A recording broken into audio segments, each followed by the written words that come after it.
Budgeting as a topic पढ़ने वाले हैं, जिसमें कि हम देखेंगे कि किस तरीके से यहाँ पर कैपिटल बजटिंग काम करती है और काफी इंपॉर्टेंट टॉपिक ये आपके लिए रहेगा। तो चलिए स्टार्ट करते हैं। सबसे पहले समझते हैं कि कैपिटल बजटिंग होता क्या है और थोड़ा सा इसके एडवांटेजेस और डिसएडवांटेजेस।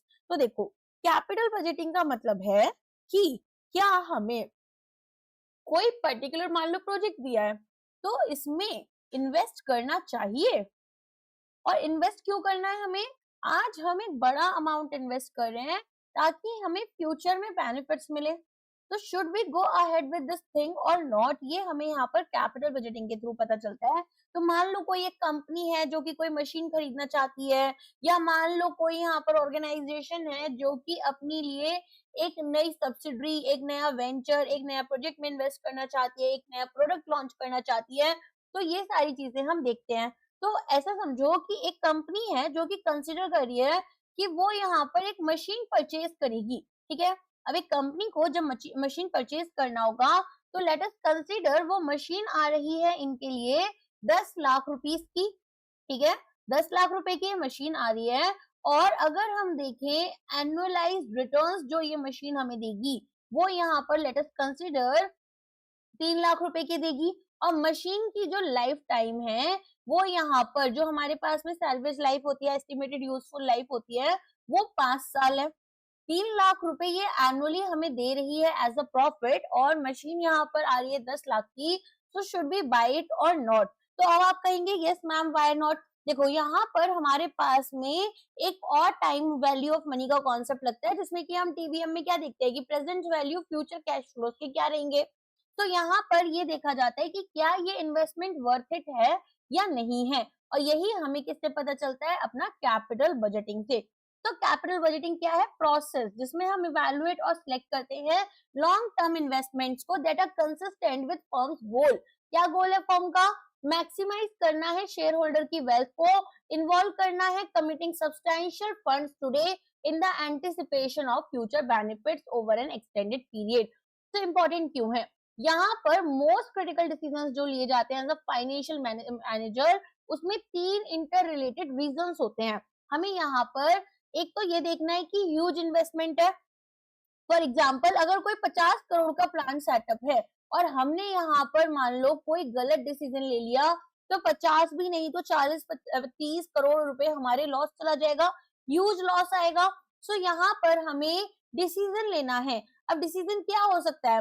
हो सकता है कि हम किसी इन्वेस्ट करें किसी भी ऑनलाइन बिजनेस में, जैसे ई कॉमर्स प्लेटफॉर्म है, या कोई नया मॉल स्टार्ट कर रहे हैं। सो बेसिकली यहाँ पर हमें इस तरह के डिसीजन लेने होते हैं, और ये जो डिसीजंस होते हैं वो आपके 20 से 30 साल के लिए भी हो सकते हैं। फॉर एग्जाम्पल, यहाँ पर अगर हम एक नया स्टील प्लांट स्टार्ट करें, तो 20 से 30 साल का हमारी जो ऑर्गेनाइजेशन है वो अफेक्ट हो सकती है, पॉजिटिव नेगेटिव दोनों। तो यहाँ पर हमारी जो स्ट्रेटेजी है वो इजीली हम चेंज नहीं कर सकते हैं। और अगर आप यहाँ पर मान लो कोई स्पेशलाइज्ड मशीन खरीद रहे हो, ठीक है, तो स्पेशलाइज्ड मशीनरी को बेचना इतना आसान नहीं होता है, और आप उसे इजीली सेल नहीं कर पा रहे हो, तो आपको जो अपना पैसा अटक गया वो भी नहीं निकाल पा रहे। फॉर एग्जाम्पल, मान लो कोई कस्टम टेक्सटाइल मशीन है, उसके लिए कोई बायर ही नहीं मिल रहे। सो इस तरह से यहाँ पर कैपिटल बजटिंग डिसीजंस जो होते हैं वो मोस्ट क्रिटिकल होते हैं, क्योंकि हम यहाँ सब्सटेंशियल एक्सपेंडिचर करते हैं, लार्ज अमाउंट हमारे फंड्स की इन्वॉल्व है। अगर कोई भी गलत डिसीजन हमने ले लिया तो सिग्निफिकेंट लॉसेस हो सकते हैं, पोटेंशियली बिजनेस फेलियर हो सकता है। एक वेल चोजन प्रोजेक्ट जो है वो हमें सब्सटेंशियल वेल्थ जनरेट कर देता है। लॉन्ग टर्म कॉन्सिक्वेंसेज में इफेक्ट कैपिटल बजटिंग डिसीजंस के आपके फ्यूचर में भी दिखाई देते हैं। जैसे मैंने आपको बताया कि अगर एक स्टील प्लांट खोला, तो फर्म में यहाँ पर 20 से 30 साल अफेक्ट हो जाते हैं। Strategic direction, competitive position, growth trajectory यहाँ पर ईयर्स के लिए और इवन डिकेड्स के लिए चेंज हो सकती है। तो फर्म की फ्यूचर कॉस्ट, उसके रेवेन्यूज, उसकी रिस्क प्रोफाइल इन चॉइसेस से शेप हो रही है। इरिवर्सिबिलिटी, तो बेसिकली लॉन्ग टर्म इम्पैक्ट आ रहा है। यहाँ पर डिसीजंस डिफिकल्ट है रिवर्स करने विदाउट इनकरिंग हैवी लॉसेस। क्यों? क्योंकि मार्केट यहाँ पर कैपिटल एसेट्स के लिए यूज किया जा रहा है। जैसे स्पेशलाइज्ड मशीनरी इलिक्विड होती है, पुअरली ऑर्गेनाइज्ड है, तो ये हमारे बायर्स यहाँ पर फाइंड करना मुश्किल हो जाता है। बहुत सारे कैपिटल एसेट जो हैं वो कस्टम बिल्ट होते हैं फर्म के स्पेसिफिक रिक्वायरमेंट्स के लिए, तो रीसेल वैल्यू लिमिट हो जाती है टू अदर बिजनेसेस। नेक्स्ट यहाँ पर आते हैं क्लासिफिकेशन ऑफ इन्वेस्टमेंट प्रपोजल्स। तो देखो हमारे पास में यहाँ पर अलग अलग तरह के प्रोजेक्ट्स होते हैं, जैसे कि इंडिपेंडेंट प्रोजेक्ट्स हैं या फिर इंडिपेंडेंट प्रपोजल्स हैं। अब इसमें आप क्या देखोगे कि कोई भी कॉन्फ्लिक्ट नहीं है। हमारे पास में यहाँ पर दो प्रोजेक्ट्स हैं, एक तो है कि हम दिल्ली में अपनी नई ब्रांच स्टार्ट कर रहे हैं, ठीक है। दूसरा हमने मानकर चला कि हम यहाँ पर कोई नई मशीनरी जो है वो परचेज कर रहे हैं। तो अब वो जो नई मशीनरी हम परचेज करेंगे वो डिफरेंट है और दिल्ली में नई ब्रांच खोलना डिफरेंट है। दोनों इंडिपेंडेंट प्रोजेक्ट्स हैं, हम दोनों को एक्सेप्ट कर रहे हैं। So projects that do not compete with each other, accepting one project does not affect the acceptance और रिजेक्शन ऑफ अनदर। दिल्ली में ब्रांच खोलने से मशीन पर और मशीन खरीदने से दिल्ली में ब्रांच खोलने के डिसीजन पर कोई भी इम्पैक्ट नहीं आ रहा। हर एक प्रोजेक्ट को हम उसकी खुद की मेरिट के लिए यहाँ पर इवेलुएट करते हैं pre determined cut off rate लेकर, और एक्सेप्ट करते हैं कि जो प्रोजेक्ट है वो हमारे सभी क्राइटेरियाज को मीट करे। सेकंड आते हैं म्यूचुअली एक्सक्लूसिव प्रोजेक्ट्स। तो यहाँ पर म्यूचुअली एक्सक्लूसिव प्रोजेक्ट्स में क्या होगा, एक एग्जांपल से समझना। अब आपके पास दो मशीनरीज हैं, ठीक है। तो यहाँ पर एक मशीन आपको मार्केट में बेसिकली आपको एक शॉप से मिल रही है, ए शॉप से 10 लाख की, और दूसरी शॉप से एक और तरह की जो सेम काम कर देगी मशीन, वो मिलती है 12 लाख की। अब यहाँ पर आप देखेंगे किसके ज्यादा बेटर फीचर्स हैं, कौन सी मशीन है जो आपके यहाँ पर डिमांड्स को फुलफिल कर रही है। सो प्रोजेक्ट जो कि सेम पर्पस यहाँ पर सर्व करते हैं और एक दूसरे के साथ कॉम्पीट डायरेक्टली कर रहे हैं, एक अगर आप एक्सेप्ट करते हो तो यहाँ पर जो एक्सेप्टेंस है दूसरे का वो परक्यूलेट हो जाता है या फिर बेटर से रिजेक्ट हो जाता है। तो प्रोजेक्ट जहाँ पर हाईएस्ट पॉजिटिव नेट बेनिफिट है, ठीक है, या तो नेट प्रेजेंट वैल्यू हमें ज्यादा मिल रही है या इंटरनल रेट ऑफ रिटर्न्स यहाँ पर हमारे हर्डल रेट से ज्यादा है, उसको हम सिलेक्ट करेंगे। देन आते हैं कंटेंजेंट प्रोजेक्ट्स की तरफ, जहां पर एक प्रोजेक्ट दूसरे प्रोजेक्ट के ऊपर डिपेंडेंट है। मान लो अगर मैं फैक्ट्री बिल्ड करती हूँ तो वो केवल तभी कर पाऊंगी अगर लैंड को हमने परचेज करा, अदरवाइज नहीं। सो एक्सेप्टेंस वन प्रोजेक्ट पे डिपेंडेंट है एक्सेप्टेंस ऑफ अनदर। अगर आज यहाँ पर लैंड परचेज करा तभी फैक्ट्री बिल्ड होगी, अदरवाइज नहीं होगी। सो ये इवेलुएट होते हैं एक साथ एज अ सिंगल पैकेज। तो हम यहाँ पर एक नई फैक्ट्री अगर बिल्ड करें तो वो contingent on buying the land. Okay, समझ में आ गया इतना। सो अब हमारे पास अलग अलग टेक्निक्स होती हैं जिसके थ्रू हम इवेलुएशन करते हैं। कुछ टेक्निक्स आती हैं आपके डिस्काउंटेड कैश फ्लोज के अंदर और कुछ आती हैं नॉन डिस्काउंटेड कैश फ्लोज के अंदर, ठीक है। तो दो कैटेगरीज हमारे पास होती हैं, एक जो प्रॉफिट के ऊपर बेस्ड है और दूसरी जो आपके कैश फ्लोज के ऊपर बेस्ड है। एंड इनको भी हम यहाँ पर टाइम वैल्यू ऑफ मनी के कॉन्सेप्ट लेकर चलेंगे और कुछ यहाँ पर जो टाइम वैल्यू ऑफ मनी के कॉन्सेप्ट के साथ नहीं चलते। जैसे अगर आपने कभी सुना होगा एनुअलाइज्ड रिटर्न्स यहाँ पर होते हैं, ठीक है, रेट ऑफ रिटर्न, पे बैक पीरियड होता है, एनपीवी, आईआरआर, पीआई, ये सब आपके पीसीएफ के अंडर आते हैं। तो बेनिफिट हम देखते हैं कि कितना हो रहा है, अभी इनको आगे देखेंगे। सो यहाँ पर हमारे पास जो सबसे इंपॉर्टेंट होते हैं वो नेट प्रेजेंट वैल्यू और इंटरनल रेट ऑफ रिटर्न होता है, बट हम सारा ही पढ़ेंगे। तो नॉन डीसीएफ में अकाउंटिंग रेट ऑफ रिटर्न आता है और आपका बेस्ड ऑन कैश फ्लोज में पे बैक पीरियड आता है। डीसीएफ में net present value, internal rate of return and profitability index. तो यहाँ पर कैसे कैलकुलेशन करना है कैश फ्लोज का वो देखेंगे। तो जितनी भी डीसीएफ टेक्निक्स हैं वो एक्यूरेट कैश फ्लो एस्टिमेशन के ऊपर डिपेंडेंट होती हैं। सो इनिशियल कैश फ्लो यहाँ पर देखो हम लोग क्या लेकर चलते हैं, year not, year 1, year 2, year 3। अब आप कहेंगे ईयर नॉट का मतलब क्या है, देखो ईयर नॉट है जो इनिशियल कैश फ्लो आप लेकर जा रहे हैं। तो यहाँ पर अगर मैं एक इन्वेस्टर हूँ, मेरी पॉकेट से पैसा जा रहा है, नेट कैश आउटफ्लो हो रहा है बिगनिंग ऑफ द ईयर में, जिसमें हम कॉस्ट अगर फिक्स एसेट्स के, मान लो एक मशीनरी है, ठीक है, अब मशीन आई 50 लाख रुपए की, फिर इसको इंस्टॉल करने में लगे 30,000 रुपए। फिर यहाँ पर उसके बाद में हमारी जो वर्किंग कैपिटल थी उसमें लेट अस कंसीडर 10 लाख रुपए लगे। तो अब इस तरीके से हम क्या कर रहे हैं, यहाँ पर इस पूरी कॉस्ट को इंक्लूड करेंगे और माइनस में क्या करेंगे, अगर कोई हमने एसेट को बेचा है, ठीक है, या फिर यहाँ पर जो टैक्स इफेक्ट्स हमारे पास रहे हैं ऑन द सेल। मान लो हमने कोई सामान बेचा, अब उसमें हमने उसे महंगा बेचा, उस पर हमें इनकम हुई, इनकम पर हमने कोई भी टैक्स पे करा तो उसको लेस कर देते हैं। नेक्स्ट यहाँ पर annual cash flow operating. Annual cash flow operating में हम लेते हैं ऑपरेटिंग, यहाँ पर जो रेवेन्यू हम जनरेट कर रहे हैं, so incremental after tax cash inflow, जो हमें यहाँ पर कैश अपना मिल रहा है जब हमने सारे टैक्सेस पे कर दिए। अभी मैं दिखाऊंगी कि टैक्सेस हम कब पे करते हैं, क्या सिचुएशन होती है, तो वो साइज देखेंगे। टर्मिनल कैश फ्लो, तो टर्मिनल कैश फ्लो में क्या, टर्मिनल, टर्मिनल का मतलब हुआ जब यहाँ पर आपका फाइनल ईयर है, जब एंड हो गई प्रोजेक्ट की लाइफ हो, तो यहाँ पर कुछ स्क्रैप वैल्यू बचती है, साल्वेज वैल्यू जिसे हम बोलते हैं। जैसे एक कार खरीदी 10 लाख की, अब उसके बाद में 50,000 रुपए का वो यहाँ पर स्क्रैप में बिकी, तो वो 50,000 रुपीज यहाँ पर हमारे इंक्लूड हो गए। या फिर जो रिकवरी हमने वर्किंग कैपिटल इन्वेस्टमेंट की करी, अब वो कैसे होगी, जब हम कोई सामान बेच देते हैं, ऑपरेटिंग रेवेन्यू हमने अर्न करा। अब आते हैं कैसे कैलकुलेट करना है annual cash flow after tax. तो देखो इसके लिए बहुत ही इंटरेस्टिंग सा कॉन्सेप्ट होता है। तो दो मेथड्स होते हैं, पहले समझेंगे मेथड 1, जिसमें हम इनकम स्टेटमेंट अप्रोच लेकर चलते हैं। तो यहाँ पर हम में जो रेवेन्यू हुआ, जो सेल्स हमने करी, मान लो यहाँ पर मेरा क्लोथिंग बिजनेस है, तो मैंने 10 लाख रुपए के यहाँ पर लेट अस कंसीडर क्लोथ्स जो है वो सेल किए। फिर उन क्लोथ्स को बनाने के लिए मैंने यहाँ पर फैब्रिक खरीदा था, उसको सिव कराया, लेबर के चार्जेस दिए, मशीनरीज वगैरह के चार्जेस गए, इलेक्ट्रिसिटी के, यहाँ पर मार्केटिंग के, अलग अलग तरह के चार्जेस गए, तो वो हमने इंक्लूड करे एक साथ और यहाँ पर उसको माइनस कर दिया। Let us consider 5 lakh. अब इसके बाद में जो मशीन में यूज कर रही हूँ उसमें भी मुझे कुछ टैक्स पे करना पड़ेगा, तो यहाँ पर सॉरी उसमें भी कुछ डेप्रिसिएशन लगेगा, तो डेप्रिसिएशन यहाँ पर फिर मैंने लेट अस कंसीडर 1 लाख रुपए का लग रहा था, उसको भी डिडक्ट करा।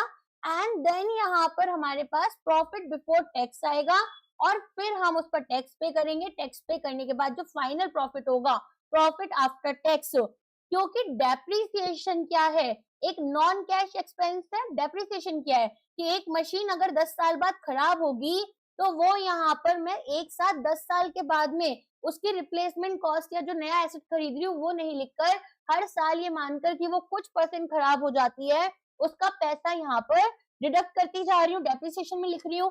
लेकिन क्या मेरे हाथ से कोई कैश जा रहा है, नहीं, तो वो क्या हो गया, नॉन कैश एक्सपेंस हो गया।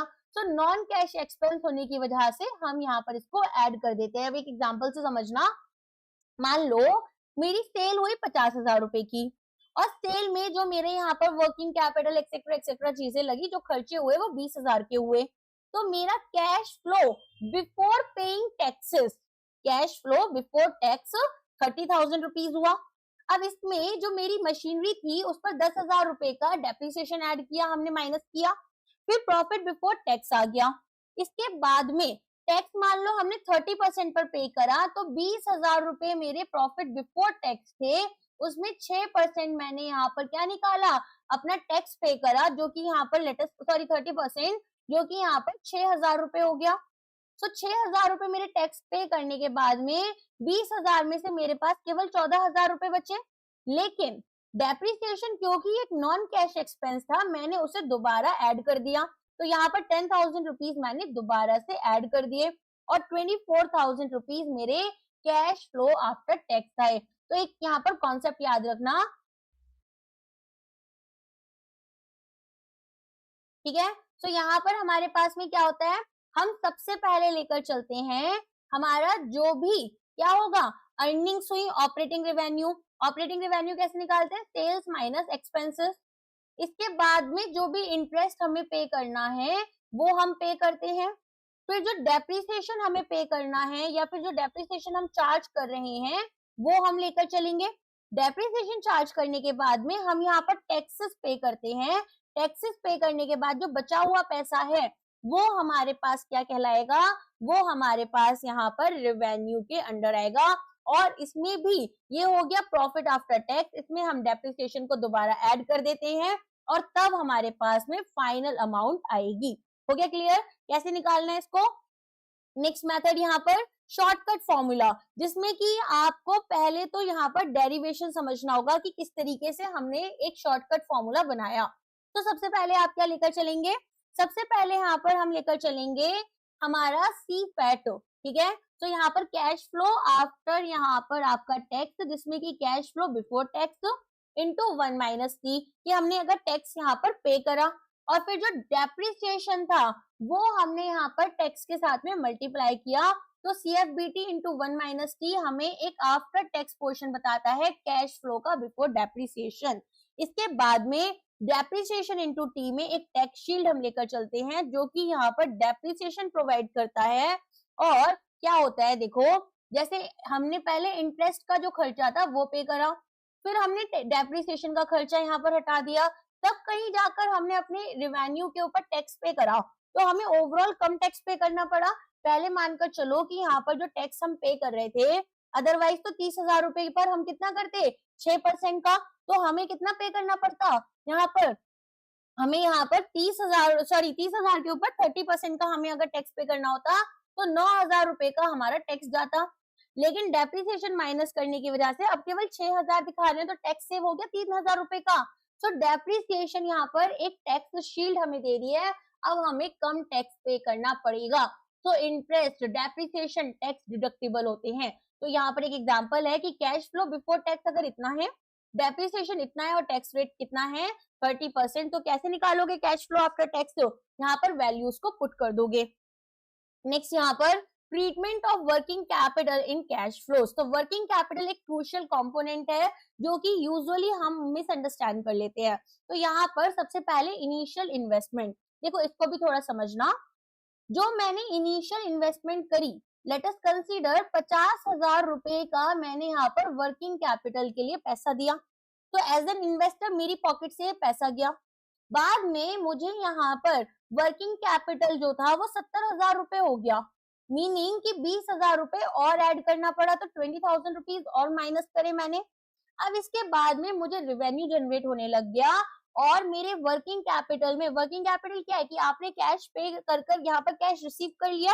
रॉ मटेरियल क्या होता है, देखो ऑपरेटिंग साइकिल क्या है, रॉ मटेरियल प्रोक्योर करना, प्रोसेसिंग करना, फिर उसको यहाँ पर आपने फिनिश गुड्स में कन्वर्ट करना, फिर उसे सेल करना, सेल करने के बाद में उसका कैश रिसीव करना, राइट। तो यहाँ पर अगर डिक्रीज हुआ वर्किंग कैपिटल में, मान लो यहाँ पर डिक्रीज कर कर ये 40,000 रुपए हो गया, तो इसका मतलब है कि मेरे पास कैश का इनफ्लो हुआ, और इनफ्लो होगा तो हम पॉजिटिव लिखेंगे।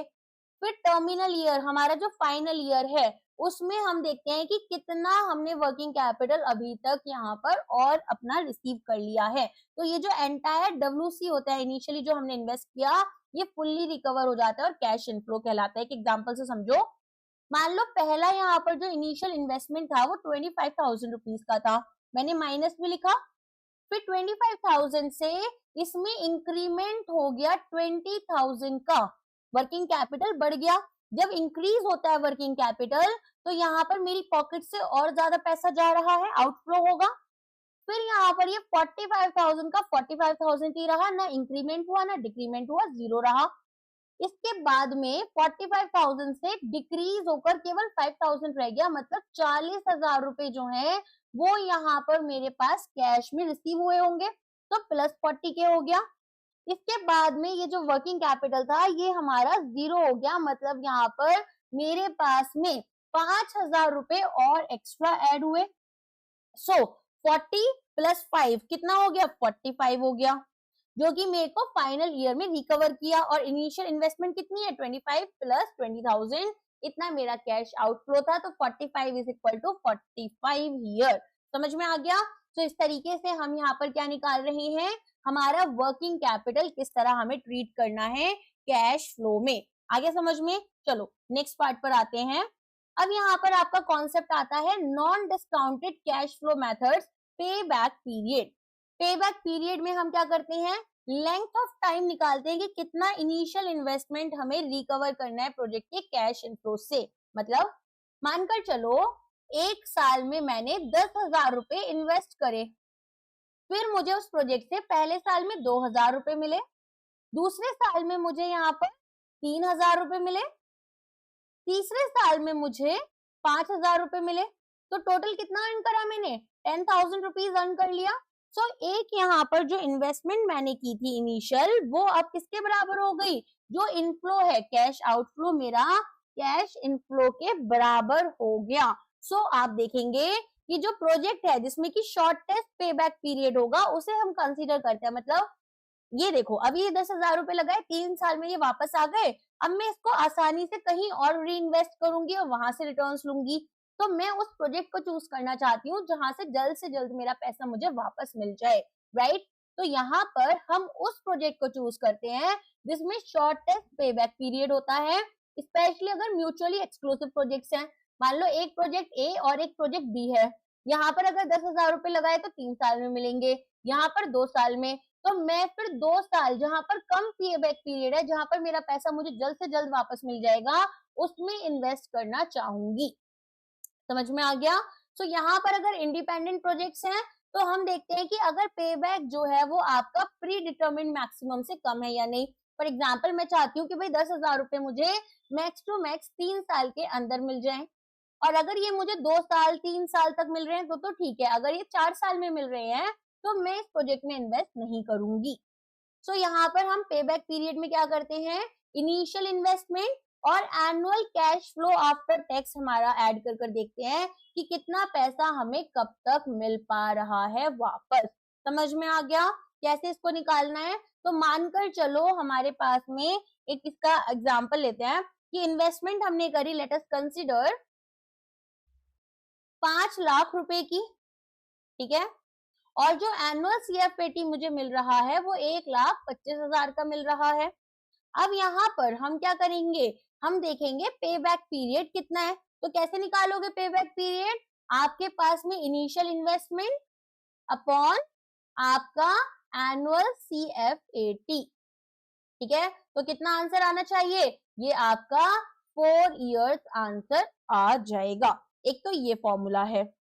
अगर ये कब है, जब मुझे हर साल ईयर 1 में भी इतने पैसे मिले, ईयर 2 में भी 1,25,000 रुपए मिले, ईयर 3 में भी 1,25,000 रुपए मिले, ईयर 4 में भी 1,25,000 रुपए मिले। लेकिन मान लो कोई ऐसा टाइम रहा जब मुझे एक बार 1,25,000 मिले, फिर एक बार 1,35,000 मिले, फिर 45,000 मिले, इस तरीके से अमाउंट मुझे वापस मिल रही है। तो मैं कैसे निकालूंगी फिर, तो उसके लिए हमें देखना है ये वाला फॉर्मूला। समझ में आ गया।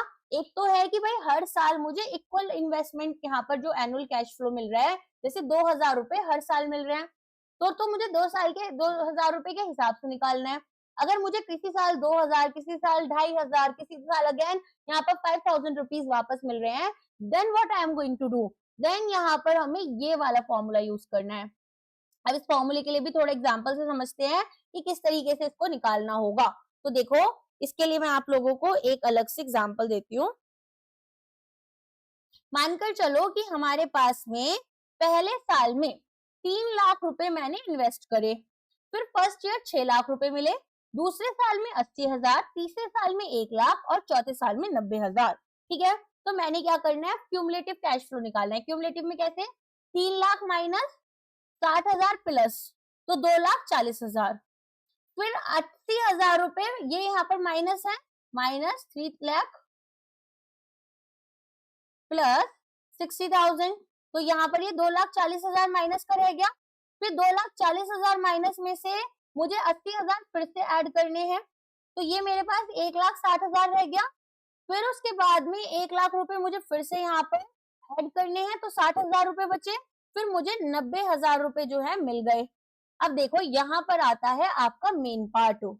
यहाँ पर 60,000 रुपए मुझे और चाहिए थे, राइट। कितने मिले, 90,000 रुपए मिले। तो मैं यहाँ पर देखूंगी कि 3 साल के अंदर अंदर तो मुझे कितना अमाउंट मिल चुका है, 1,60,000 रुपए तक मिल चुके थे, राइट। अब यहाँ पर जो रिमेनिंग टाइम था, जब मुझे रिमेनिंग पैसा चाहिए था, उस बीच में जब मुझे 60,000 रुपए और चाहिए थे, फिर रिमेनिंग अमाउंट टू रिकवर कितनी थी, 60,000। और यहाँ पर कैश फ्लो नेक्स्ट ईयर का कितना था, 1 लाख रुपए था, सॉरी 90,000 रुपीज था। तो 60,000 अपॉन 90,000। और यहाँ पर ईयर बिफोर रिकवरी कौन सा ईयर था आपका, 3rd ईयर था, राइट। तो 3 प्लस, इस तरीके से हम इसको निकालेंगे। देखो, इस साल तक तो हम यहाँ पर नेगेटिव कैश फ्लो में थे, यहाँ हम पॉजिटिव में आ गए। तो जब तक हम नेगेटिव में थे वो कौन सा ईयर था, थर्ड ईयर तक था। तो थर्ड ईयर तक तो हमने यहाँ पर फॉर्मूले में लिखा। फिर हमारे पास अब कितना पैसा मिलना बाकी है, 60,000 रुपए मिलना बाकी है। लेकिन अगले साल कितना कैश फ्लो हुआ, 90,000 हुआ। तो ये इस तरीके से आप इसे निकालोगे और ये जो पॉइंट्स में आंसर आएगा इसके थ्रू आपको पता चलेगा कि ओवरऑल कितना टाइम आपके पास बचा। ठीक है, सो इसे आप कैसे निकालते हैं, देखो अब यहाँ पर आप जब इसको निकालोगे ये आपका आएगा 0.667। ठीक है, तो इसको सॉल्व करोगे आप 3 प्लस 0.667 इक्वल टू 3.667। इतने साल हो गए। अब इसको आपको कन्वर्ट करना पड़ेगा ईयर्स में। तो कैसे कन्वर्ट करोगे आप इसको, एक सेकेंड सॉरी, 0.667 इंटू 12। ठीक है, तो इससे आपको यहाँ पर 8 महीने मिल जाएंगे, थोड़ा बहुत पॉइंट्स को एडजस्ट कर कर। तो आप बोलेंगे 3 साल 8 महीने में मुझे मेरी पूरी इन्वेस्टमेंट वापस मिल जाएगी। आ गया समझ में। तो यहाँ पर हमारे पास में कैसे निकालना है unequal cash flow, hopefully that is also clear to you. Fine, चलो तो यहाँ पर अब आपको अनइक्वल इक्वल दोनों चीजें पता चल गई। अब इसकी एडवांटेज और डिसएडवांटेज देखते हैं। तो पहले तो सिंपल है, इजी टू अंडरस्टैंड, एकदम आसान सा फॉर्मूला था, वैल्यूज पुट करनी थी, लिक्विडिटी के ऊपर फोकस करे थे कि भाई कब हमें हमारा कैश वापस मिलेगा। डिसएडवांटेज है कि जो टाइम वैल्यू ऑफ मनी का कॉन्सेप्ट है, आज जो 10,000 मैंने लगाए या उनकी वर्थ यहाँ पर 3 साल बाद उतनी ही रहेगी, ऑफ कोर्स नहीं रहेगी, है ना। तो यहाँ पर वो जो inflation, time value of money, ये सभी कॉन्सेप्ट हैं, ये पूरे इग्नोर हो गए। कैश फ्लो हमारे बियॉन्ड पे बैक पीरियड भी मिलेंगे। अब मैंने 10,000 रुपए अगर इन्वेस्ट करे तो इसलिए तो नहीं करे ना कि 3 साल बाद मुझे 10,000 रुपए वापस मिले। मुझे क्या लेना था, यहाँ पर कुछ अलग से प्रॉफिट बनाना था, तो उसको हमने कंसीडर नहीं किया था। क्लियर हो गया। अब आता है आपका नेक्स्ट मेथड। इसमें आप देखेंगे डिस्काउंटेड कैश फ्लो या फिर डिस्काउंटेड पे बैक पीरियड, कि अगर हमारे पास में यहाँ पर पे बैक पीरियड भी है तो उसमें हम डिस्काउंट का कॉन्सेप्ट लगाएंगे। डिस्काउंट का कॉन्सेप्ट क्या होता है, हमारे पास जो फ्यूचर में कैश फ्लोज आने वाले हैं उनकी प्रेजेंट वैल्यू कितनी है, और यूजुअली हम यहाँ पर जो इंटरेस्ट रेट होता है उसके हिसाब से इसको लेते हैं। तो 1 plus r to the power n, है ना। तो मान लो यहाँ पर आज मैंने 10,000 रुपए आपका इन्वेस्ट करा था, मुझे फ्यूचर में लेट अस कंसीडर इस पर 15,000 रुपए मिलेंगे। तो उन 15,000 रुपए की वैल्यू आज के टाइम में कितनी होगी, अगर वो 10-15,000 रुपए मुझे आज मिलते तो यहाँ पर उनकी नेटवर्थ 0. लेट अस कंसीडर 10% का इंटरेस्ट रेट चल रहा है और ये 3 साल के लिए है। तो इस तरीके से आप इसको निकालते हो। सो एक इम्प्रूवमेंट की गई एक सिंपल पे बैक पीरियड से, जिसमें कि हम टाइम नीडेड कि हमें इनिशियल इन्वेस्टमेंट यहाँ पर पूरा कवर करना है प्रेजेंट वैल्यू देखकर अपने कैश फ्लोज की। तो ये आपके पास आप एक्सेप्ट तभी करते हो अगर डिस्काउंटेड पे बैक पीरियड आपका प्रोजेक्ट लाइफ से कम का है। मान लो प्रोजेक्ट की लाइफ है 5 साल की और जो आपको यहाँ पर कैश फ्लोज मिल रहे हैं उसके हिसाब से आपका पैसा जो पूरा का पूरा रिकवर होगा प्रेजेंट वैल्यू के हिसाब से वो लगेगा 7 साल। तो आप यहाँ पर इन्वेस्ट नहीं करते हो। अब ये एक एग्जांपल दे रखा है, सिंपल पे back with annual cash flow. तो एक कंपनी कंसीडर कर रही है इन्वेस्टमेंट प्रपोजल जहां पर एक इनिशियल आउटले 5 लाख रुपए का है। प्रोजेक्ट एक्सपेक्टेड है कि जनरेट करेगा एनुअल कैश फ्लो 1,25,000 का 8 साल के लिए। सो अब आपको बताना है यहाँ पर पे बैक पीरियड क्या है। तो ये आप पे बैक पीरियड निकाल लोगे कि भाई 4 साल में मुझे मेरा पूरा पैसा वापस मिलेगा। अगर अनइक्वल कैश फ्लोज हैं तो जैसे मैंने अभी आपको एग्जाम्पल में दिखाया, पहले आपने क्या किया, क्यूमुलेटिव इसको निकालना होगा। तो 60 और 80 कितने हो गए आपके पास में, ये हो गए आपके 1,40,000।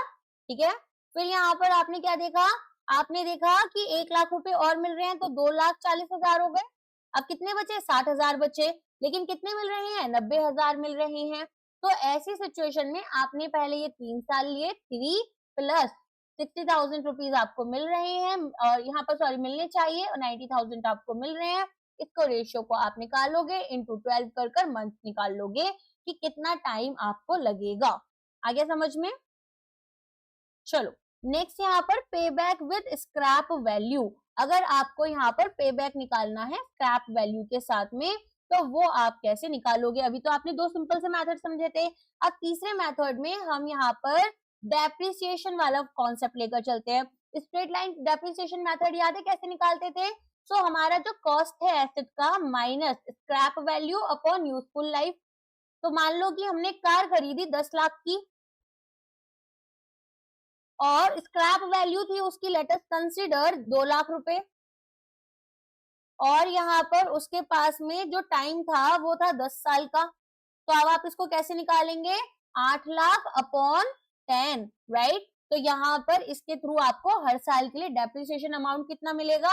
80,000 रुपए मिल जाएंगे। सो ये एक एग्जांपल है कि इनिशियल इन्वेस्टमेंट 8 लाख रुपए की करी, स्क्रैप वैल्यू 5 साल के बाद केवल 50,000 रुपए रहेगी। So cash flow before tax यहाँ पर आपके कुछ इस तरह से हैं, 2 लाख, फिर 2,50,000, फिर 3 लाख, फिर 2,50,000, फिर 2 लाख, और टैक्स रेट आपका 30% है। पहले क्या निकालोगे? स्ट्रेट लाइन मेथड यूज कर डेप्रिसिएशन निकालोगे। तो क्या वैल्यू थी? 8 लाख रुपए, कितना बचा? 7.5 लाख रुपए, और यहाँ पर 5 साल के बाद है तो 7,50,000 अपॉन 5 कर देंगे। तो ये हमारे पास 1,50,000 रुपए एनुअल डेप्रिसिएशन आ गया। फिर हमने फॉर्मूला यूज किया था CFAT is equal to CFBT 1 minus T plus depreciation into T। तो यहाँ पर CFBT आपका पहले साल में 2 लाख रुपए था, इसको फिर हमने यहाँ पर टैक्स रेट के साथ में जो टैक्स रेट इन्होंने दे रखा होगा उसके अकॉर्डिंग इसको मल्टीप्लाई किया। डेप्रिसिएशन में हमने देखा टैक्स रेट को कैसे मल्टीप्लाई किया, और फिर हमारा कैश फ्लो आफ्टर टैक्स आ गया। डायरेक्टली वैल्यूज पुट कर पहले साल, दूसरे साल, तीसरे साल, ठीक है। अब ये जो 5th ईयर था वो कौन सा था? टर्मिनल ईयर था। अब आप देखेंगे टर्मिनल ईयर में हम 50,000 रुपए का स्क्रैप वैल्यू भी लेकर चल रहे हैं। तो यहाँ पर हमारे पास में जो अमाउंट आई, अमाउंट में हमने क्या करना है? अपना स्क्रैप वैल्यू ऐड कर देना है। फिर कैश फ्लो आफ्टर टैक्स आपका यहाँ पर लिखा हुआ है, cumulative cash flow after tax आप यहाँ पर निकालोगे और ये आपका क्वेश्चन सॉल्व हो जाएगा। समझ में आया किस तरह से हो रहा है? देखो पहले तो हमने क्या किया, यहाँ पर डायरेक्टली फॉर्मूले में वैल्यूज पुट की, राइट? वैल्यूज पुट करने के बाद में हमें हर साल के लिए कैश फ्लो आफ्टर टैक्स मिलता गया। ये कैश फ्लो आफ्टर टैक्स हो गया हमारे पास, राइट? अब यहाँ पर हमारी जो इनिशियल इन्वेस्टमेंट थी वो 8 लाख रुपए थी। फिर पहले साल में हमें यहाँ पर 1,85,000 रुपीज आपके मिलते हैं। तो 1,85,000 रुपीज जो है उसको हम क्या करेंगे? यहाँ पर लिखेंगे। सो 8 लाख में से 1,85,000 माइनस करें तो हमारे पास 6,15,000 बचे। फिर 6,15,000 में से 2,20,000 माइनस करें तो हमारे पास 3,95,000 बचे। फिर इसमें से 2,55,000, देन यहाँ पर 1,40,000 बचेंगे, और फिर ये पॉजिटिव कैश फ्लो होगा। तो अब आपको याद होगा कि हमें फिर मेथड कौन सा यूज करना है? अनइक्वल कैश फ्लोज वाला। तो 3 प्लस कितना अमाउंट मिलना बाकी था? 1,40,000। कितना एक्चुअल में मिल रहा है? 2,20,000। तो यहाँ पर हमने क्या करना है? इन वैल्यूज को आपकी चेंज कर देना है, रेशियो निकालना है। रेशियो कुछ इस तरीके से आएगा, और ये जो यहाँ पर 0.636 है इसको आप इंटू 12 करेंगे तो आपको मंथ में टाइम मिल जाएगा। ठीक है, समझ में आ गया? अब आ जाओ किस तरह से दो म्यूचुअली एक्सक्लूसिव प्रोजेक्ट जो हैं उनको आप कंपेयर करेंगे। तो यहाँ तक तो हमने क्या क्या समझा? हमने समझा कि भाई देखो पेबैक पीरियड जो होता है वो आपका टाइम वैल्यू ऑफ मनी को कॉन्सेप्ट को इग्नोर करता है। फिर यहाँ पर हम पोस्ट पेबैक कैश फ्लोज जो होते हैं उनको भी इग्नोर कर रहे थे, और लिक्विडिटी के ऊपर हमारा फोकस था कि कितना जल्दी हमें हमारी इनिशियल इन्वेस्टमेंट वापस मिल जाती है। अब यहाँ पर म्यूचुअल यहाँ पर जो प्रोजेक्ट्स होते हैं उनके लिए हमें क्या करना है? उनके लिए हम देखेंगे कि किस में हमें कैश बैक जल्दी मिल रहा है। तो अब हम यहाँ पर अपने पास दो प्रोजेक्ट्स लेकर चल रहे हैं, प्रोजेक्ट ए, प्रोजेक्ट बी। दोनों में 10-10 लाख रुपए लगेंगे, 5 साल के लिए लगेंगे, कोई स्क्रैप वैल्यू नहीं है।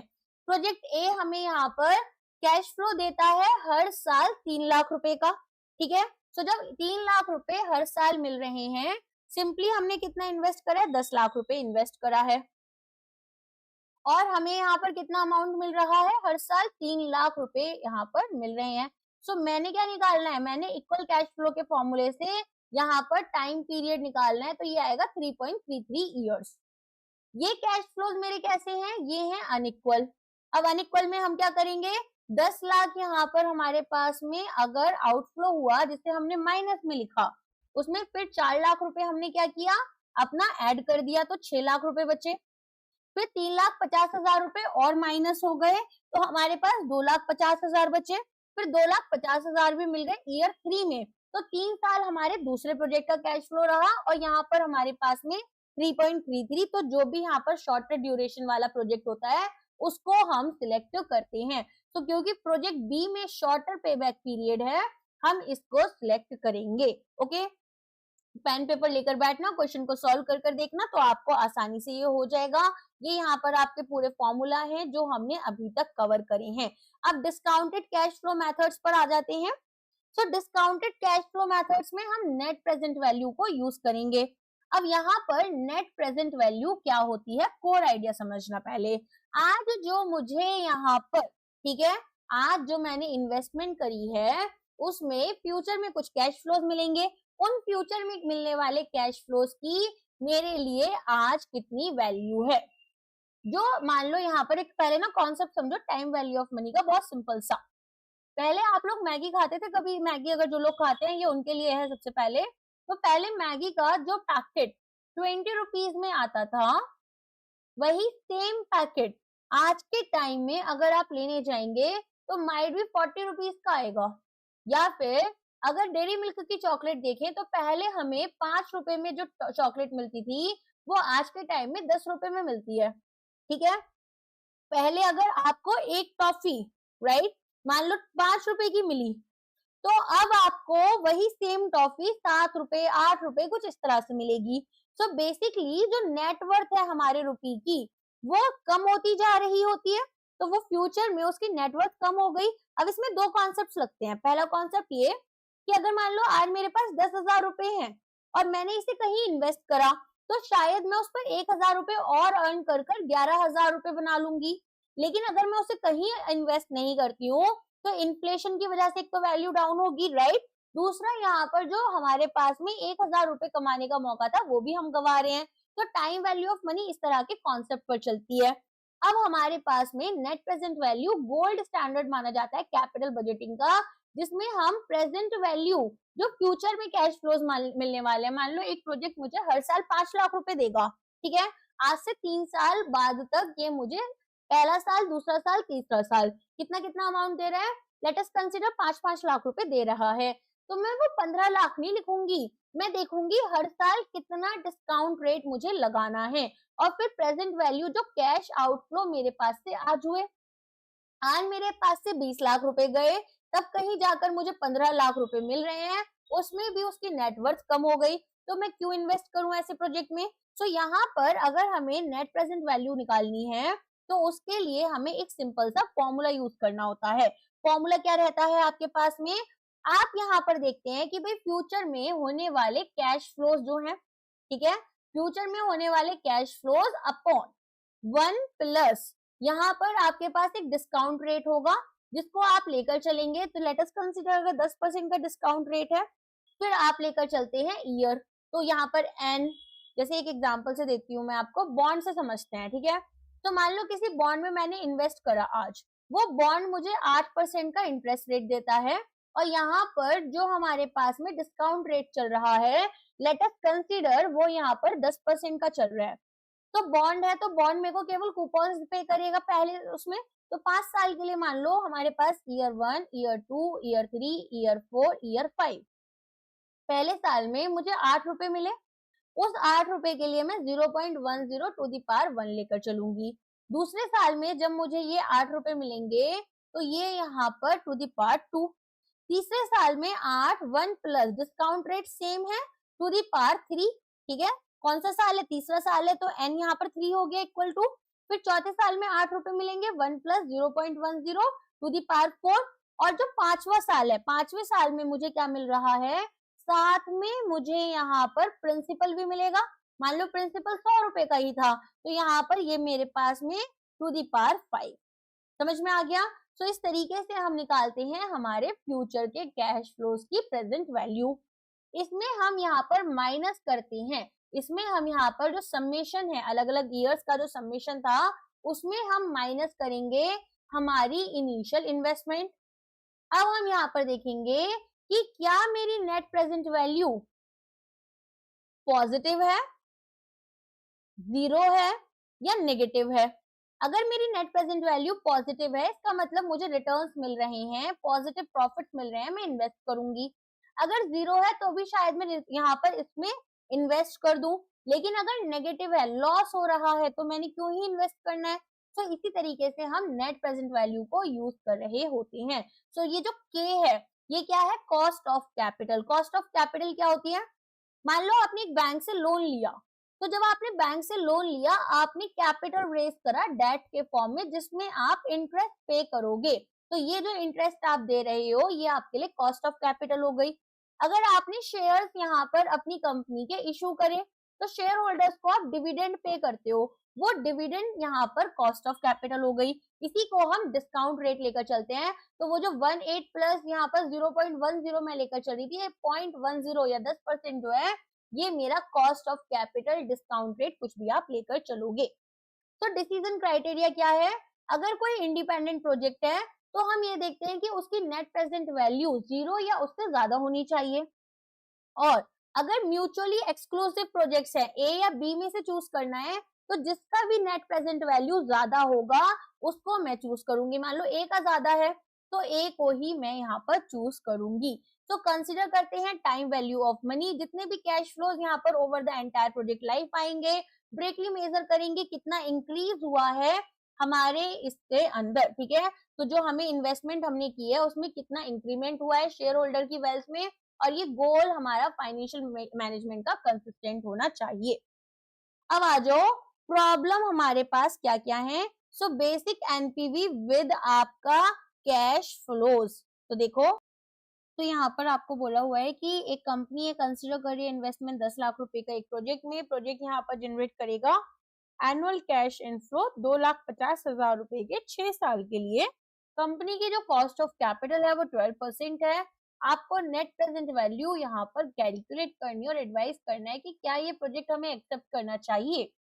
तो सबसे पहले क्या करोगे, सबसे पहले यहाँ पर आप निकालोगे अपना 6 साल के लिए जो भी कॉस्ट ऑफ कैपिटल है उसके अकॉर्डिंग फ्यूचर में जो आपको कैश फ्लोज मिलेंगे उसकी प्रेजेंट वैल्यू।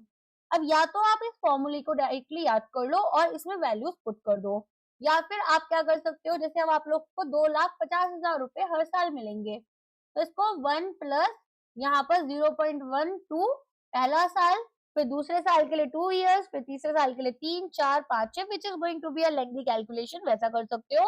और अगर आपको यहाँ पर टेबल दे देते हैं तो आप टेबल यूज करोगे। अब टेबल कैसी होती है यहाँ पर आप लोगों के लिए, बेसिकली एन्युटी टेबल बोलते हैं उसको।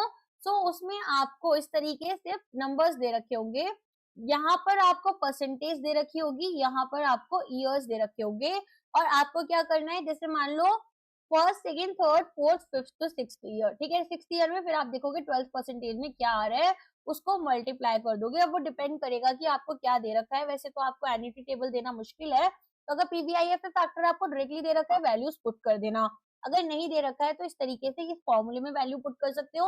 अगर फॉर्मूला याद ना रहे तो इस तरीके से यहाँ पर वैल्यूज को कैलकुलेट आप कर लोगे और आपको आंसर मिल जाएगा, ठीक है। समझ में आ गया। फिर यहाँ पर आप देखेंगे कि हमारे पास में जो प्रेजेंट वैल्यू है इनफ्लो की वो 10,27,850 रुपए है। हमने इनिशियली इन्वेस्टमेंट करा 10 लाख रुपए का, तो यहाँ पर एक पॉजिटिव आपका नेट प्रेजेंट वैल्यू आ रहा है, तो प्रोजेक्ट को आप एक्सेप्ट कर लोगे, ठीक है।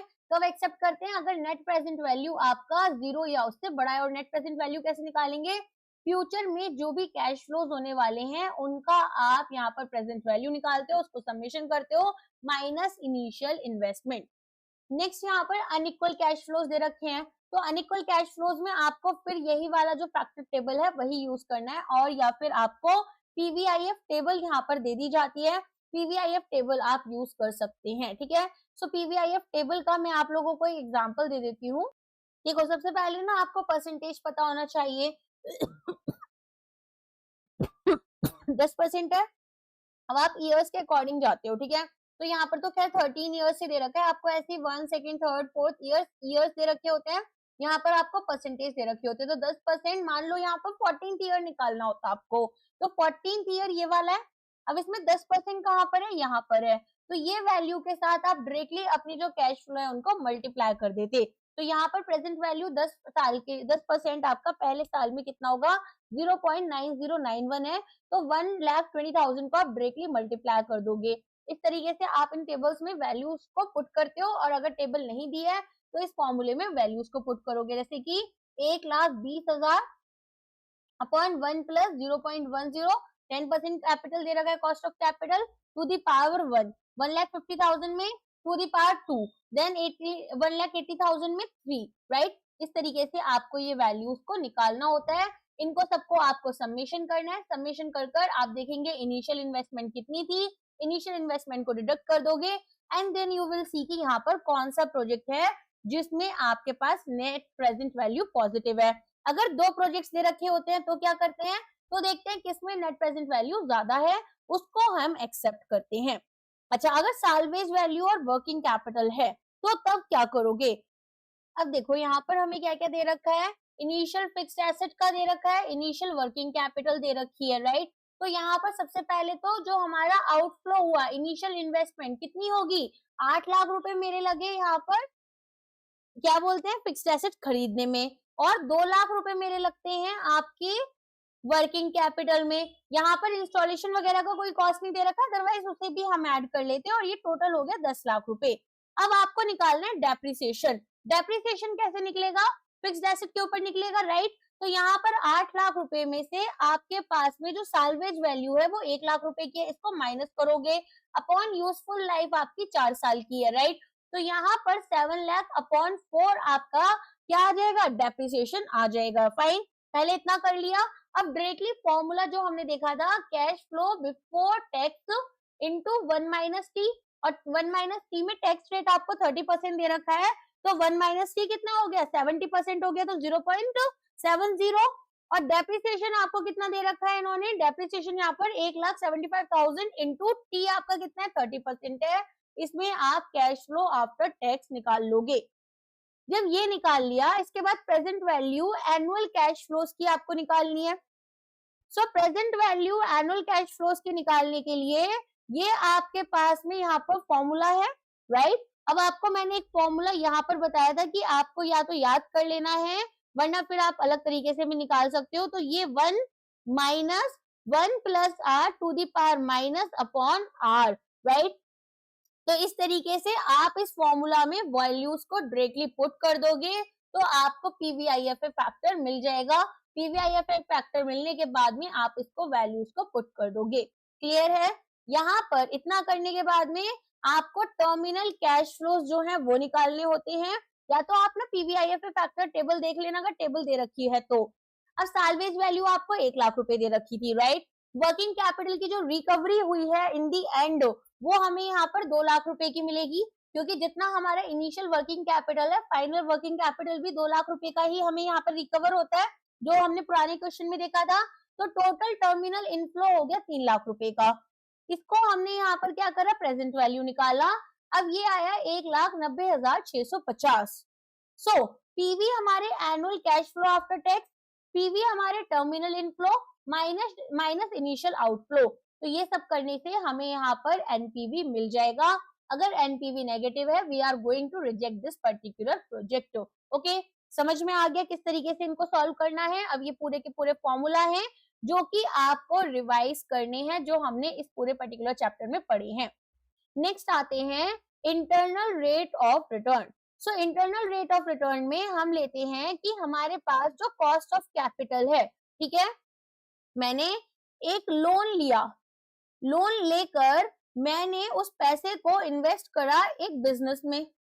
लोन पर मैंने 10,000 रुपए का इंटरेस्ट पे करा, और यहाँ पर इसके बाद में जो रिटर्न मुझे मिले वो इस प्रोजेक्ट से लेट अस कंसीडर 11,000 रुपए के मिले। तो मैं प्रोजेक्ट में इन्वेस्ट करूंगी। अगर मान लो 10,000 रुपए मैंने यहाँ पर इंटरेस्ट पे करा और रिटर्न्स मुझे जो मिले वो केवल लेट अस कंसीडर 9,000 के मिले, तो मैं इन्वेस्टमेंट नहीं करूंगी। और इंटरनल रेट ऑफ रिटर्न में हम अपनी नेट प्रेजेंट वैल्यू को 0 लेकर चलते हैं, और इसमें हिट एंड ट्रायल मेथड भी आपका यूज होता है। ओके, तो चलो यहाँ पर देखते हैं इसको। डिस्काउंट रेट जिसमें कि एनपीवी जो है प्रोजेक्ट का वो इक्वल टू 0 हो जाएगा। तो हमने क्या देखा था, एनपीवी का फॉर्मूला क्या था, एनपीवी वाज इक्वल टू आपका फ्यूचर में जो कैश फ्लोज होने वाले हैं उनकी प्रेजेंट वैल्यू, राइट। तो फ्यूचर में जो भी कैश फ्लोज आपको मिलने वाले हैं उनकी प्रेजेंट वैल्यू हम यहाँ पर निकालते हैं। इसमें हमारे पास एक रेट यहाँ पर चलता था डिस्काउंट रेट, और इसमें से इनिशियल इन्वेस्टमेंट को माइनस करते थे। अब एनपीवी अगर 0 हो जाएगा तो मैं ऐसा बोल सकती हूँ कि इनिशियल इन्वेस्टमेंट किसके बराबर होनी चाहिए, ये आपकी जो फ्यूचर में कैश फ्लोज मिलने वाले हैं उनकी प्रेजेंट वैल्यू के बराबर हो जाएगी। यहाँ पर हमें जो आर है इसे निकालना होता है, और ये इंटरनल रेट ऑफ रिटर्न हमारा कॉस्ट ऑफ कैपिटल से या तो ज्यादा होना चाहिए या बराबर होना चाहिए, तभी हम प्रोजेक्ट में इन्वेस्ट करते हैं। तो प्रोजेक्ट का break even rate of return हमें यहाँ पर पता चलता है।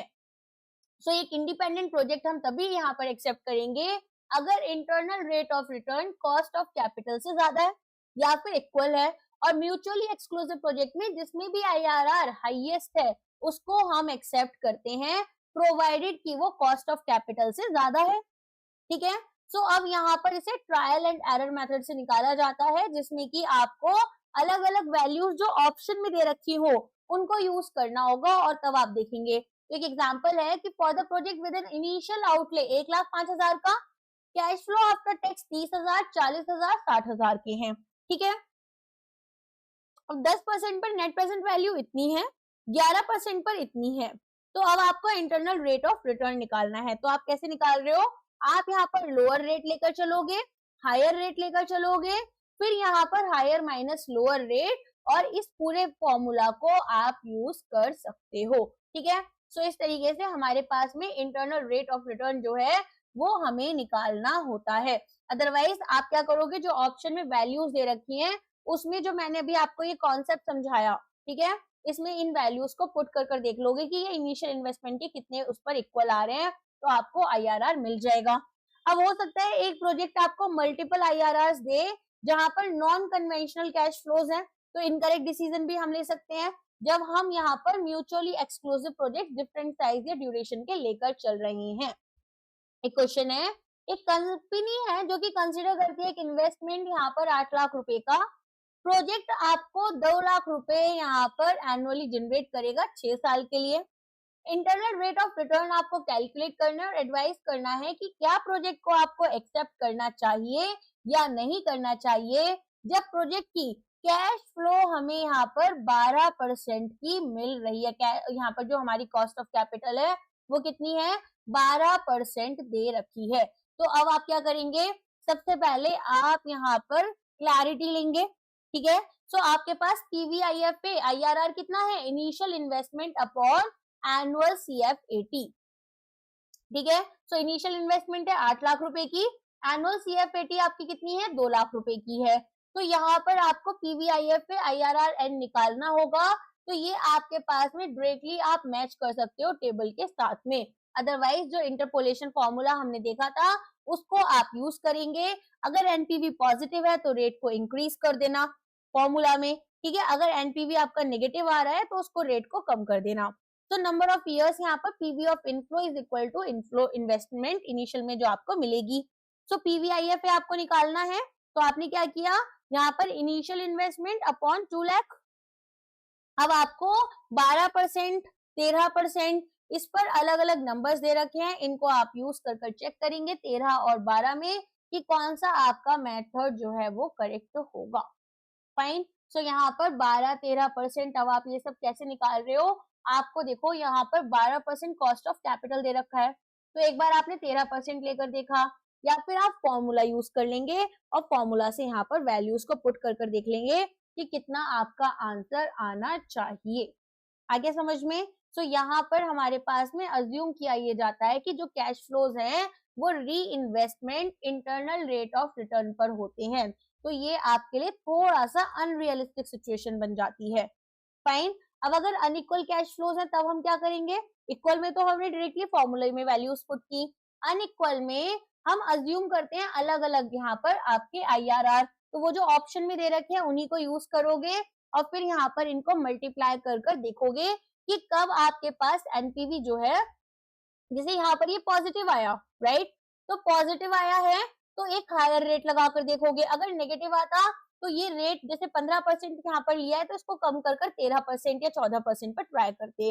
18% पर भी पॉजिटिव आ रहा है, फिर रेट को और हाई करोगे, 20% करा, 20% करने पर रेट आपका नेगेटिव में आ गया, तो इसका मतलब हो गया कि 18 से 20% के बीच में इंटरनल रेट ऑफ रिटर्न है।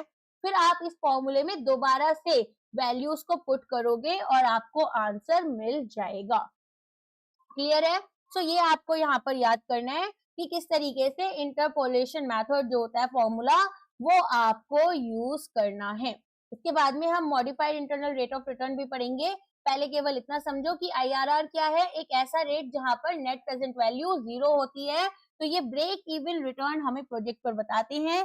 ट्रायल और एरर मेथड में हम एक रीजनेबल रेट के साथ स्टार्ट करते हैं, एनपीवी को कैलकुलेट करते हैं, अपवर्ड एडजस्टमेंट्स हमें यहाँ पर करनी होती हैं, और फिर उसके बाद में हम चेक करते हैं कि हमारे पास में यहाँ पर एनपीवी जो है वो आपका तब चेंज होता है जब साइंस दो रेट्स के बीच में चेंज हो रहे हैं। ठीक है, सो मान लो यहाँ पर एक बार पॉजिटिव था, जब तक पॉजिटिव आ रहा था हमारे पास एनपीवी, हम रेट को बढ़ाते जा रहे थे। जैसे ही नेगेटिव आया तुरंत हमने जिस रेट पर पॉजिटिव था और जिस रेट पर नेगेटिव आया उनके बीच के डिफरेंस को यूज कर hit and trial method use कर लिया था। सो IRR वर्सेस एनपीवी कॉन्फ्लिक्ट क्या रहती है? म्यूचुअली एक्सक्लूसिव प्रोजेक्ट्स में अगर इंटरनल रेट ऑफ रिटर्न और एनपीवी कॉन्फ्लिक्टिंग डिसीजन दे, जैसे ए और बी, IRR ए का ज्यादा है और एनपीवी बी का ज्यादा है, तो हम एनपीवी के साथ जाते हैं, ना कि IRR के साथ में। लिमिटेशंस क्या है? Multiple internal rate of returns हमें मिल सकती है प्रोजेक्ट्स के लिए जहां पर नॉन कन्वेंशनल कैश फ्लो है, मतलब अनइक्वल है। अज्यूम करते हैं कि जो री इन्वेस्टमेंट, जैसे मुझे 10,000 रुपए मिले यहाँ पर, वो मैंने again same internal rate of return पर ही इन्वेस्ट कर दिए, और एनपीवी के साथ में कॉन्फ्लिक्टिंग हो सकता है। इसीलिए हम क्या यूज करते हैं, जैसा मैंने बताया, modified internal rate of return, जिसमें हम ये मानते हैं कि जो री इन्वेस्टमेंट होगी वो कॉस्ट ऑफ कैपिटल पर होगी। जैसे बैंक यहाँ पर लोन अगर 12% पर दे रहे हैं तो री इन्वेस्ट भी हम 12% पर करेंगे। सो मेजर फ्लॉ जो है IRR की, उसको यहाँ पर एड्रेस किया गया है। अनरियलिस्टिक एजम्पशंस लेकर चल रहे थे कि कैश फ्लोज री इन्वेस्ट होते हैं IRR पर। MIRR अज्यूम करता है कि जो री इन्वेस्टमेंट है वो ज्यादा रियलिस्टिक होती है। ठीक है, तो यहाँ पर कॉस्ट ऑफ कैपिटल या फिर एक सेपरेट री इन्वेस्टमेंट रेट जो भी मार्केट में उस टाइम पर चल रहा होगा उसे हम लेकर चलेंगे।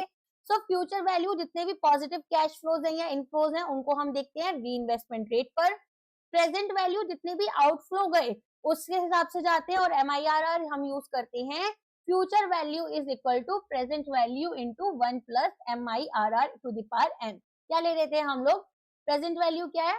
फ्यूचर हमारे पास जो भी कैश फ्लोज है 1 plus internal rate into the power n। अब हम यहाँ पर पीवी इंटू इसको यहाँ पर ले जाएंगे और तब इसको निकालेंगे। क्लियर हो गया इतना? अब आ जाओ कैसे इसको आपको फॉर्मूला में यूज करना है। तो IRR जो है वो हमारे पास मानकर चलो यहाँ पर एक अनरियलिस्टिक नंबर होता है, लेकिन MIRR हमारे पास में एक रियलिस्टिक नंबर है। सो एक प्रोजेक्ट है जिसमें कि इनिशियल इन्वेस्टमेंट 10 लाख रुपए की चाहिए और ये एनुअल कैश इनफ्लो 3 लाख रुपए का 5 साल के लिए देगा। कॉस्ट ऑफ कैपिटल 12% है।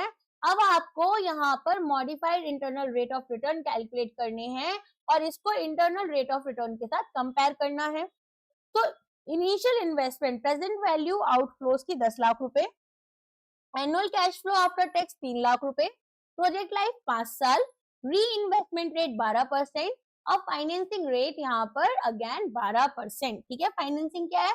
वो रेट जिस पर की हम यहाँ पर कॉस्ट ऑफ कैपिटल लेकर चल रहे हैं, राइट। तो जितने भी पॉजिटिव कैश फ्लोज हैं उनको हमने 12% पर री इन्वेस्ट करा 5 साल के लिए। सो 3 लाख रुपए पहले साल में मिले, दूसरे साल में 3 लाख रुपए मिले, तीसरे साल में 3 लाख, ऐसे करके 5 साल तक 3 लाख रुपए मिले। इन 3 लाख रुपए को हमने यहाँ पर 4 साल के लिए, अगले देखो आज यहाँ पर 1 साल बाद मुझे 3 लाख रुपए मिले। प्रोजेक्ट का टाइम कितना था? 5 साल था, ईयर नॉट से 5 ईयर्स। अब 1 साल के बाद में जो 3 लाख रुपए मिले वो अगले 4 साल के लिए मैंने री इन्वेस्ट करे 12% पर। फाइन, तो फ्यूचर वैल्यू निकाल ली। फिर यहाँ पर अगले 3 साल, अगले साल जो ईयर सेकंड ईयर था उसमें जो 3 लाख रुपए मिले वो बचे हुए 3 साल के लिए और इन्वेस्ट कर दिए। फिर अगले 2 साल के लिए, फिर अगले 1 साल के लिए, ये तो यहाँ पर फाइनल में मिल रहे हैं, अब थोड़ी दोबारा प्रोजेक्ट में इन्वेस्ट करना है। तो इस तरीके से फ्यूचर वैल्यूज हमने निकाल ली।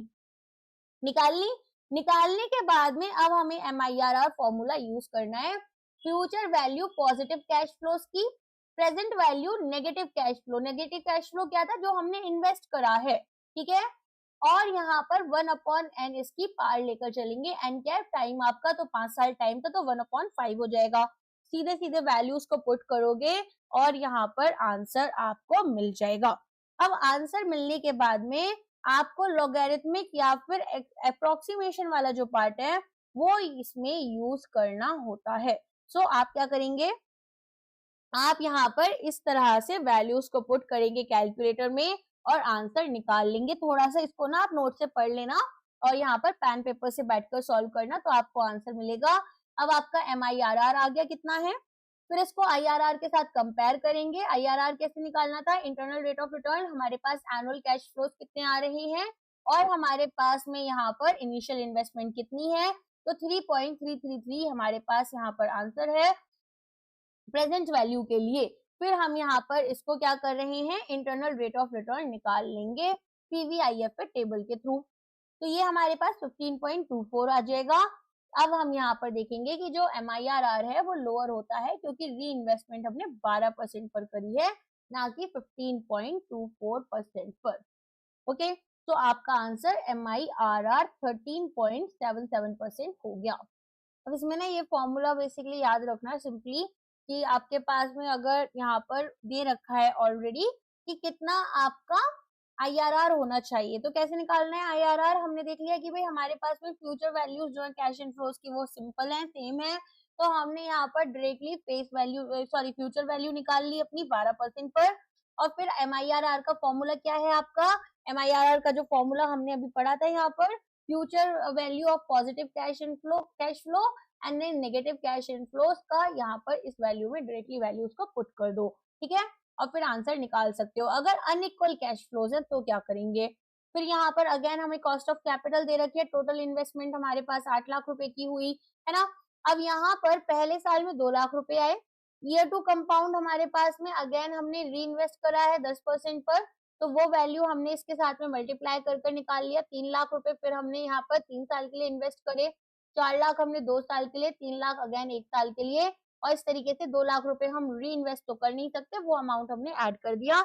MIRR का फॉर्मूला लगाया, -1 किया और यहाँ पर फिफ्थ रूट जो थी वो कैलकुलेट कर ली। तो फिफ्थ रूट कैलकुलेट करने के लिए इस तरीके से आप डायरेक्टली कैलकुलेटर में वैल्यूज पुट कर देना, आपको कैलकुलेटर स्क्रीन पर दिया जाएगा और यहाँ पर आपका आंसर आ जाएगा। अब ऑल्टरनेटिव कैलकुलेशन के साथ में भी आप इसको कर सकते हैं, ये फॉर्मूला है, इसको बस आपको रटना पड़ेगा और आपको रिजल्ट जो है वो मिल जाएंगे। ठीक है, समझ में आ गया इतना? तो ये आपको एक बार MIRR का क्या करना है, अपने आप से फॉर्मूला रटना होगा और एक बार क्वेश्चन पेन पेपर से लगाओगे तो आपको आसान लगेगा, शायद सुनने में थोड़ा टफ लगे, बट मैं चाहूंगी कि आप पॉज करके क्वेश्चन खुद से पहले लगाओ पेन पेपर से ताकि ये सॉल्व हो जाए। ठीक है, चलो, प्रॉफिटेबिलिटी इंडेक्स, तो वैल्यू पर 1 रुपी इन्वेस्टेड, यहाँ पर ये हम निकालते हैं। तो मान लो अगर प्रॉफिटेबिलिटी इंडेक्स आपका 1.20 है, तो आप कहेंगे कि हर 1 रुपया अगर आपने खर्च किया है तो उस पर आपको 1.20 रुपीज के यहाँ पर रिटर्न्स मिले हैं। ठीक है, so ratio of the present value of future cash inflows, जो फ्यूचर में कैश इनफ्लोज होने वाले हैं उनका रेशियो आपको, जो प्रेजेंट वैल्यू अभी आउटफ्लो आपकी या इन्वेस्टमेंट आपने की है, तो अगर आपके पास में PI 1 या उससे ज्यादा का है तो आप प्रोजेक्ट को एक्सेप्ट करते हो और यहाँ पर जिसका PI हाईएस्ट होगा उस प्रोजेक्ट को एक्सेप्ट करोगे अगर म्यूचुअली एक्सक्लूसिव प्रोजेक्ट्स है। सो कैपिटल रेशनिंग की बात करते हैं कि जो कैपिटल है वो लिमिटेड है करेंट पीरियड में, PI यहाँ पर प्रोजेक्ट्स को रैंकिंग में हेल्प करता है कि कौन से प्रोजेक्ट को हमें यहाँ पर सिलेक्ट करना चाहिए जो कि हमारे टोटल नेट प्रेजेंट वैल्यू को गिवन इन्वेस्टमेंट बजट में मैक्सिमाइज कर पाए। तो यहाँ पर डिविजिबल प्रोजेक्ट्स की बात करता है कि आप इन्वेस्टमेंट पार्शियल भी कर सकते हो और रैंकिंग यहाँ पर प्रॉफिटेबिलिटी इंडेक्स के अकॉर्डिंग करोगे और इन्वेस्ट आप तब तक करोगे जब तक कि बजट एग्जॉस्ट नहीं हो जाए। सो इनडिविजिबल प्रोजेक्ट्स, जहाँ पर आपके पास पूरा एक प्रोजेक्ट है वहां पर कॉम्बिनेशन आप ट्राई करते हो और हाईएस्ट टोटल एनपीवी को यूज करोगे। अब एक एग्जांपल है, एक प्रोजेक्ट में इनिशियल इन्वेस्टमेंट 10 लाख की चाहिए, 2,50,000 रुपए ये हर 6 साल के लिए यहाँ पर हर साल आपको देने वाला है रिटर्न्स में, कॉस्ट ऑफ कैपिटल 12% है, प्रॉफिटेबिलिटी इंडेक्स आपको निकालना है और एडवाइस करना है कि क्या इसे एक्सेप्ट करना है। तो प्रेजेंट वैल्यू जो इनफ्लोज की होगी, एनुअल कैश फ्लो रेट हमें दे रखा है, ठीक है, कितना है 2,50,000। फिर 6 साल के लिए 12% पर आप इसको निकाल लोगे। तो या तो पीवीआईएफ टेबल यूज कर लो, अदरवाइज आपको पता है कि ये वाला फॉर्मूला यूज कर सकते हो, या फिर आपको फॉर्मूला भी याद नहीं रहे तो भी आपको मैंने मेथड समझा दिया। प्रेजेंट वैल्यू आ गया इनफ्लोज का, इनिशियल इन्वेस्टमेंट आ गई, और आपका यहाँ पर प्रॉफिटेबिलिटी इंडेक्स आ गया। अगर ये एक से बड़ा है तो हम इसको एक्सेप्ट करते हैं, तो डिसीजन होगा कि एक्सेप्ट कर लेना है, ठीक है। तो यहाँ पर हमारे पास नेट प्रेजेंट वैल्यू भी पॉजिटिव है, कंसिस्टेंट है ये आपके प्रॉफिटेबिलिटी इंडेक्स के साथ में। दूसरा है अगर अनइक्वल कैश फ्लोज है, जैसे पहले साल में 2 लाख रुपए, दूसरे साल में 2,50,000, then 3 lakh, then 2,50,000, then 2 lakh rupees, और यहाँ पर इनिशियल इन्वेस्टमेंट 8 लाख रुपीज की है। सो एक्सपेक्टेड कैश फ्लो 5 इयर्स के लिए इन्होंने दे रखा है। कॉस्ट ऑफ कैपिटल 10% दे रखी है।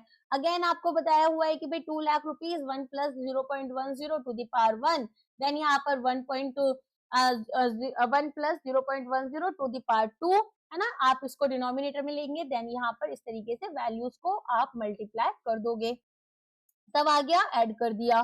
फिर यहाँ पर प्रॉफिटेबिलिटी इंडेक्स निकालेंगे कितना होगा, तो इनिशियल इन्वेस्टमेंट कितनी थी 8 लाख रुपए थी, 8 लाख आपका किसमें आएगा डिनोमिनेटर में, 9,08,740 रुपीज आपका न्यूमरेटर में आएगा, और ये आपका 1.136 है, 1 से ज्यादा है प्रोजेक्ट को एक्सेप्ट कर लोगे। और अगर 2 प्रोजेक्ट्स होते तो फिर जिसका भी पीआई हाई होता उसमें आप इन्वेस्टमेंट करना प्रीफर करते। क्लियर है। अगर यहाँ पर आपको प्रॉफिटेबिलिटी इंडेक्स विद एनपीवी निकालना है तो उसके लिए आपको ये वाला फॉर्मूला यूज करना होगा, ठीक है। सो यहाँ पर अगर प्रॉफिटेबिलिटी इंडेक्स आपका ग्रेटर देन 1 है, एनपीवी आपका ग्रेटर देन 0 है, तो आप यहाँ पर इसे एक्सेप्ट करते हो। अगर प्रॉफिटेबिलिटी इंडेक्स 1 है, एनपीवी 0 है, तो भी ठीक है। अगर प्रॉफिटेबिलिटी इंडेक्स 1 से कम है तो फिर एनपीवी भी आपका 0 से कम होगा और आप प्रोजेक्ट को एक्सेप्ट नहीं करोगे। कैपिटल राशनिंग में हम यहाँ पर पीआई से रैंकिंग करते हैं, और इनडिविजिबल यहाँ पर अगर प्रोजेक्ट है तो फिजिबल कॉम्बिनेशंस देखकर मैक्सिमम टोटल एनपीवी कैलकुलेट करने की कोशिश करते हैं। ओके, क्लियर हो गया इतना। सो पीआई आपको एफिशिएंसी बताता है कि आपको कितना यहाँ पर प्रोजेक्ट में इन्वेस्टमेंट पर कितना रिटर्न्स मिल रहा है, कितना एफिशिएंट है पर्टिकुलर प्रोजेक्ट, ठीक है। जब प्रोजेक्ट्स में डिफरेंट स्केल्स होते हैं, एनपीवी करेक्ट क्राइटेरिया होता है सिलेक्शन का, पीआई मिसलीडिंग हो सकता है म्यूचुअली एक्सक्लूसिव प्रोजेक्ट्स में, क्योंकि यहाँ पर ये एब्सोल्यूट वेल्थ क्रिएशन नहीं बताता। अगर आपको ये देखना है कि भाई कैपिटल राशनिंग कैसे करनी है, जब फंड्स लिमिटेड है और मल्टीपल प्रोजेक्ट में आपको इन्वेस्ट करनी है, तो किस प्रोजेक्ट में कितना इन्वेस्ट करें ये आपको डिसाइड करना है, तो आपके लिए यहाँ पर पीआई बेस्ट रहेगा।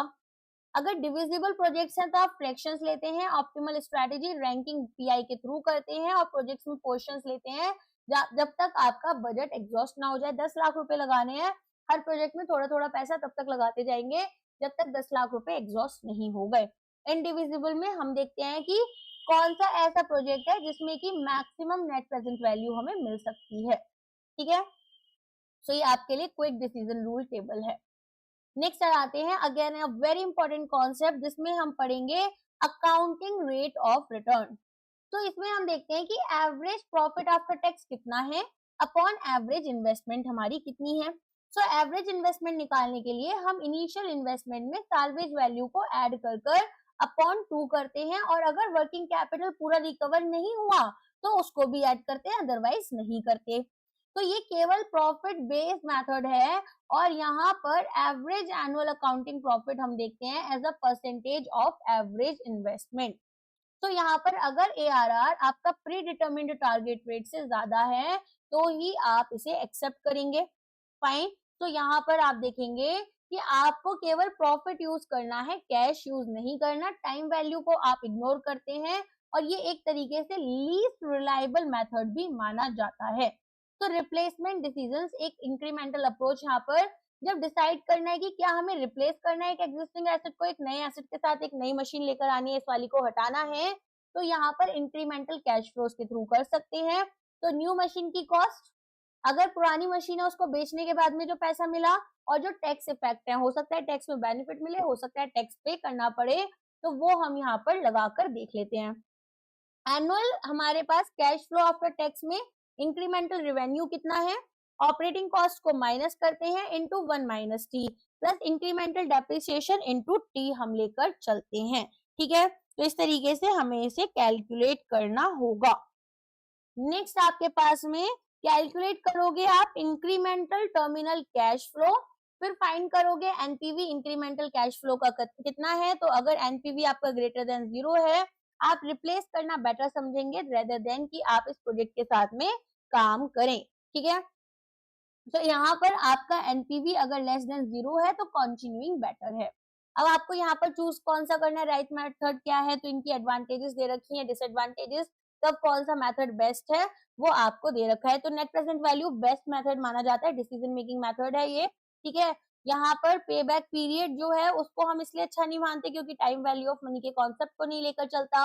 इंटरनल रेट ऑफ रिटर्न हमें यहाँ पर इजीली बता देता है कि कितना परसेंटेज में हमें इंटरेस्ट मिल रहा है, तो अलोंग साइड एनपीवी हम इसको यूज कर लेते हैं। एमआईआरआर हमें री इन्वेस्टमेंट के बारे में भी बता देता है, तो ज्यादा एक्यूरेटली हमें कितने रिटर्न्स मिल रहे हैं प्रोजेक्ट से वो पता चलता है। प्रॉफिटेबिलिटी इंडेक्स से हमें ये पता चलता है कि अगर मल्टीपल प्रोजेक्ट्स में इन्वेस्ट करना है तो कहाँ पर कितना कर सकते हैं। इसके अलावा अकाउंटिंग रेट ऑफ रिटर्न के अंदर हमें ये पता चलता है कि हमें यहाँ पर परफॉर्मेंस कैसी रहेगी, कितने रिटर्न्स मिल सकते हैं पर्टिकुलर प्रोजेक्ट से। इसी के साथ में ये जो पर्टिकुलर यूनिट है वो कंप्लीट हो जाती है। आई होप आपको लेक्चर समझ में आ गया होगा, पसंद आ गया होगा। कोई भी डाउट है कमेंट कर कर पूछ लेना। अगर आपने हमारा IIFCL का कोर्स खरीदा है तो यहाँ पर एक बार प्लीज एक काम करना, नोट्स खोलकर खुद से क्वेश्चंस को सॉल्व करना, ठीक है। अगर कोर्स नहीं खरीदा है, वीडियो पॉज करना, क्वेश्चन को सॉल्व करना और आंसर चेक करना, ठीक है। चलिए आज के लिए बस इतना ही है, अब मिलेंगे हमारी नेक्स्ट क्लास में। Thank you so much, bye bye, take care and please comment कर कर बताया करो कि वीडियोस कैसी लग रही है, अगर हो पाए तो हाइप भी कर दिया करो। Thank you.